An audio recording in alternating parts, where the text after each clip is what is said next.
ఏ మోని, బ్యాగ్లో అవి సర్దేసుకున్నావా? బయలుదేరదాం ఇంకా. ఎక్కడికండి బయలుదేరేది? నీకు నిన్నే చెప్పాను కదే, పిల్లలకి ఎలాగో సెలవులు, వాళ్ళు తీసుకొని మా చెల్లెళ్ళ ఇంటికి వెళ్దాం అన్నాగా. అవునండి అన్నారు, కానీ నేనేమన్నా మీతో వస్తానని చెప్పానా? అదేంటి ఇప్పుడు ఇలా మాట్లాడుతున్నావు? నిన్న నేను అడిగినప్పుడు నువ్వేం మాట్లాడలేదు కదా, వస్తావేమో అని చెప్పేసి ఇంకా బస్ టికెట్లు కూడా బుక్ చేసా.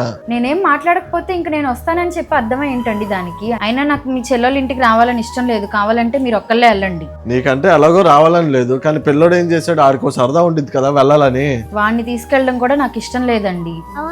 నాకు రావాలని లేదు. ఎందుకురా? చూసావా, ఆడు కూడా నిన్ను చూసి నీలాగే తయారవుతున్నాడు. మీరు ఎన్నైనా చెప్పండి, మేమైతే రాము. ఎందుకే? కారణం చెప్పు ముందు.